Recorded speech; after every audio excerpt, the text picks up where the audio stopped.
Bismillahirrahmanirrahim. Assalamualaikum warahmatullahi wabarakatuh. Alhamdulillahirabbil alamin wassalatu wassalamu ala sayyidina Muhammadin wa ala alihi wa ashabihi ajma'in. Amma ba'du. Alhamdulillah kita bisa melanjutkan lagi kajian kita. Kemarin kita sudah bahas tentang munadharah dan apa saja yang kemudian terseret di dalamnya. Kemarin kita sudah bahas ada yang terkait dengan itu, diantaranya adalah hasud, kemudian kibria, lalu kemudian merasa suci dan sebagainya ya. Kita lanjutkan diantara sifat-sifat lain yang akan muncul dari munadharah menurut perspektif Al-Ghazali dalam kitab Ihya Ulumuddin ini. Maka yang akan muncul lagi apa dikatakan di dalam Ihya, dikatakan wa minha al-farq ya, wa minha, dan sebagian dari sifat-sifat jahat itu adalah perasaan gembira dengan kesusahan lawan dan perasaan susah dengan kegembiraan lawan. Ya tentu kalau Anda sedang berdebat dengan orang, tentu kalau lawan Anda itu sedang susah, sedang kalah, itu kan Anda gembira ya. Nah, dan kalau lawan bicara Anda sedang gembira, tentu Anda sedang susah ya. Itu mungkin kalau dalam bahasa gaul kita ya, susah melihat orang senang, senang melihat orang susah, yaitu termasuk juga akhlak yang tidak baik ya. Orang yang tidak menyukai kegembiraan pada saudaranya yang muslim ya, itu kan tidak baik. Padahal sesuai anjuran Rasul bahwa kita itu harus menyukai apa yang saudara kita sukai ya. Al-mu'minu, kalau di dalam kitab ini dikatakan apa? Wa man la yuhib li akhi al-muslima yuhibbu li nafsihi fa huwa baidun min akhlaqil mu'minin. Al-Ghazali mengatakan barang siapa ya tidak menyukai dari saudaranya yang muslim apa yang disukai dalam dirinya, maka ya itu jauh dari akhlaknya orang mukmin. Maka ya tiap-tiap orang yang mencari kemegahan, kata Al-Ghazali, dengan mengemukakan kelebihan, maka pastilah menyenangkan baginya dengan timbul kesusahan bagi teman atau kawannya yang menjadi lawannya, menjadi saingannya ya. Nah, pertentangan batin di antara mereka sama halnya dengan pertentangan batin di antara wanita-wanita yang dimadukan. Kalau dalam perspektif Al-Ghazali begitu ya, pertentangan dalam batin orang-orang yang sedang berdebat itu ya seperti pertentangan batinnya orang-orang yang sedang dimadukan atau diduakan ya, kalau dalam bahasa ininya. Kalau Al-Ghazali mengambil ininya seperti itulah kira-kira ya. Maka sebagaimana seorang wanita yang dimadukan apabila melihat dari jauh saingannya, lalu gemetarlah sendi-sendinya dan pucatlah mukanya.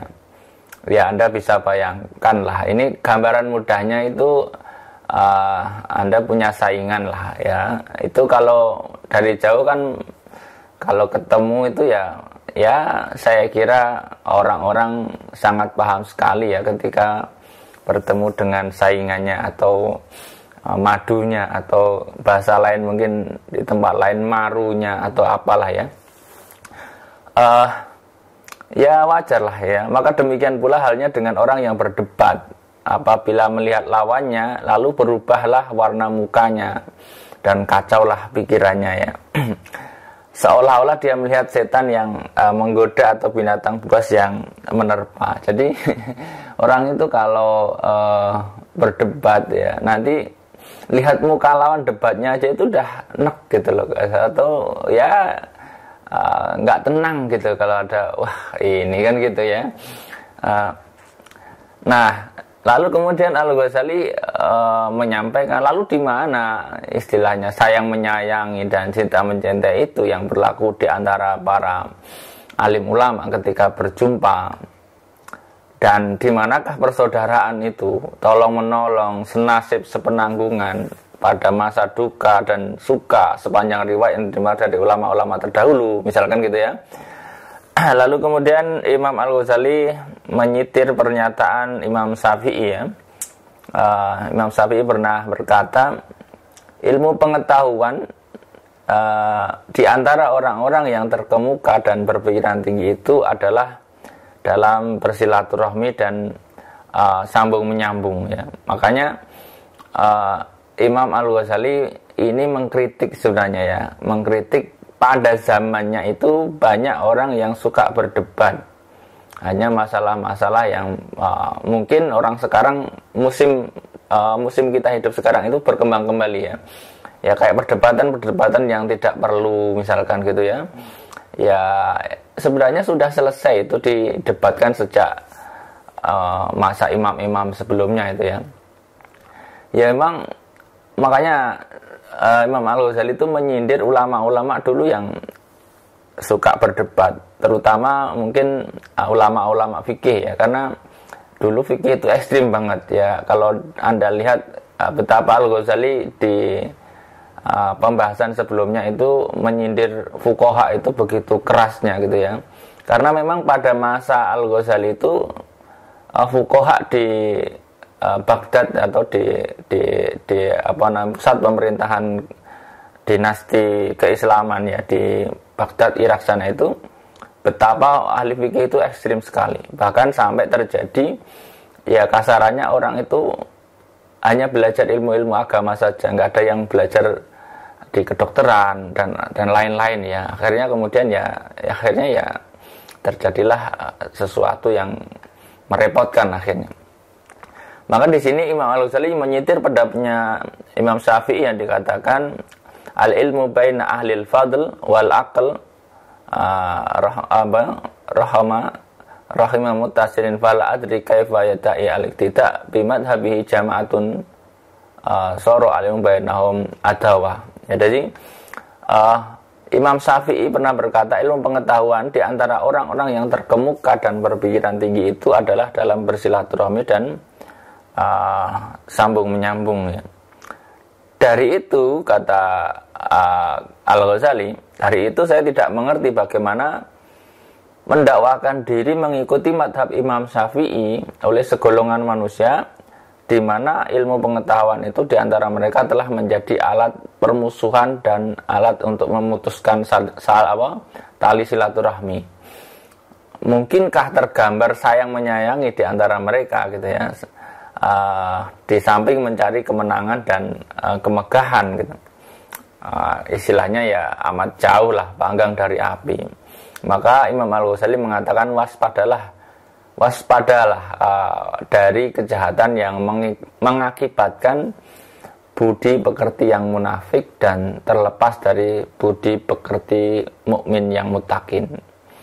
Jadi Imam Al-Ghazali betul-betul mewanti-wanti agar orang-orang mukmin itu menghindari perdebatan-perdebatan yang tidak penting ya, tidak perlu ya, termasuk ya perdebatan-perdebatan apa yang misalnya ya soal hilal, soal hisab dan ru'yat, udah nggak usah berdebat itu ya, ikuti saja yang sudah punya keputusan. Memang kalau di negara-negara lain cenderung memang ulama-ulamanya itu tidak melakukan istilahnya intrik ya. Ulama-ulamanya cenderung ya sudah, kalau memang sudah diputuskan oleh muftinya ya udah ikut aja ya, meskipun mungkin tidak sesuai dengan apa yang dia ketahui misalkan gitu ya. Tapi kan sudah ada yang tanggung jawab. Jadi demi kemaslahatan bersama, kalau di tempat-tempat lain itu nggak ada rame-rame soal penentuan hilal, nggak ada, karena mereka akan mengikuti apa kata muftinya. Ini Imam Al-Ghazali menyinggung besar ya, benar ya, menyinggung banget tentang bahwa kita itu jangan sampai melakukan perdebatan yang perdebatan itu akhirnya menjadikan 4S ya, senang melihat orang susah dan susah melihat orang senang. Itu harus dihindari. Harusnya kita itu kalau temennya senang ya ikut senang, kalau temennya susah ya kita harus ikut susah. Itulah namanya persaudaraan antar kaum mukminin gitu ya. Lalu juga dari sitiran yang diambil dari Imam Syafi'i tadi dikatakan bahwa lalu bagaimana Anda bisa bersilaturahmi dan menjalin tali ukhuwah kalau misalkan Anda itu berdebat. Kan orang berdebat itu biasanya terus nggak berteman ya gitu ya, biasanya terus nggak berteman. Itulah yang kemudian dikritik habis oleh Al-Ghazali bahwa perdebatan itu sebaiknya dihindari. Tapi tentu untuk hal-hal tertentu mungkin ya, perlu dilatih untuk itu agar mampu membela keyakinan dan sebagainya. Wa minha anifaq, kata Al-Ghazali, wa minha anifaq fala yahtaj ila dzikri syawahid fi dhammihi wa hum muttaruna ilaihi ya.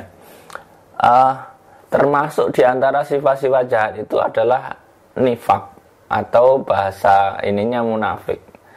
Lain di luar, lain di dalam, itu munafik. Munafik itu ya Anda tahulah ya, di luar mengkritik tapi di dalam menikmati misalkan, yaitu termasuk bagian kemunafikannya. Tidak perlulah rasanya diterangkan dalil-dalil yang mencela sifat nifak, udah jelas lah. Saking gamblangnya itu nggak perlu dicarikan dalil lagi, karena apa? Itu sudah jelas ya. Orang-orang yang berdebat itu memerlukan memerlukan kepada sifat nifak butuh, karena apabila bertemu dengan lawan, pecinta lawan dan golongan lawan, maka tak ada jalan lain selain dari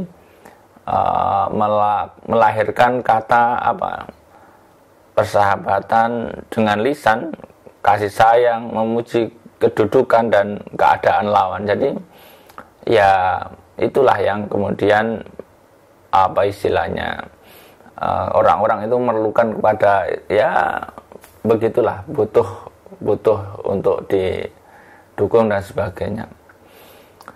Hal itu disadari oleh pembicara dan dihadapkan dalam pembicaraan itu kepadanya, bahkan oleh seluruh yang mendengar, bahwa itu bohong, dusta, nifak dan salim. Karena berkasih sayang dengan lisan, berdendam kesumat dengan hati, ya berlindunglah kita dari Allah dari sifat itu. Jadi gini loh, maksudnya munafik itu apa? Ya di luar mukanya itu manis gitu ya, ya kayak nggak ada apa-apa gitu. Tapi di dalam hati ya rantem gitu ya. Biasanya kan orang-orang yang terlibat dalam perdebatan kalau ketemu kadang-kadang ya kayaknya sih nggak ada apa-apa gitu. Tetapi ternyata di dalam hatinya ya seperti itu.